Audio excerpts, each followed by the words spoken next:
Another day, another basketball stories na naman ang pagkikwentuhan natin. At ngayon nga ay ang pag-uusapan natin ang balitang trade sa pagitan ni Bam Adebayo at LeBron James at ang balitang pagkuha ng Golden State Warriors kay Al Horford. Kalat na nga po ngayon sa social media ang balita na posibilidad na pag-alis na ni LeBron James sa Los Angeles Lakers matapos ang hindi magagandang ginawa ng kanilang front office sa kanya.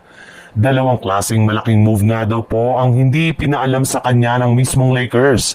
At dahil dyan ay sirang-sira na nga ang relasyon ni LeBron James at sa front office.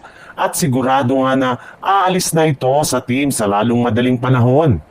Kaya hindi na nga nakapagtataka bakit sunod-sunod ang pagsilabasa ng mga trade rumors patungkol kay LeBron James sa social media. At isa na nga sa mga trade na ikinagusto dito ng mga fans ng Lakers ay ang posibleng pagbabalik nito sa kanyang dating team na Miami Heat sa pamamagitan ng isang blockbuster trade. Bali dito nga ay makukuha ng Miami Heat si LeBron James habang Los Angeles Lakers naman nga ay makukuha dito si Bam Adebayo na maaari nilang itandem kina Luka Doncic, Austin Reeves at DeAndre Ayton. Sa ibang balita naman, matagal na ngang naghihintay ang mga fans ng Golden State Warriors sa pagkuha nila kay Al Horford sa free agency market. Ngunit hanggang ngayon nga ay hindi pa rin nga nila ito nakukuha o napapapirma ng kontrata. At isa nga sa mga dahilan niyan ay ang hindi pa rin nila maresolbahang sitwasyon ni Jonathan Kuminga ngayong off-season. Kaya medyo natatagalan nga ang kanilang pagkuha kay Al Horford.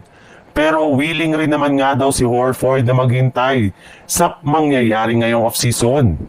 Nagkaroon na rin naman nga daw sila ng pag-uusap ng front office ng Golden State Warriors at handa na nga siya na maghintay since pinangakuan na nga siya nito ng kontrata na aabot sa mahigit 2-year, $11.7 million contract na merong player option sa kanyang pangalawang taon. Sadyang nakapending lamang nga ito ngayon dahil sa issue ng Golden State Warriors kay Jonathan Kuminga. Pero once nga na masolusyonan ito ng kanilang front office, ay sigurado nga na official na nila itong papipirmahin ng kontrata as soon as possible.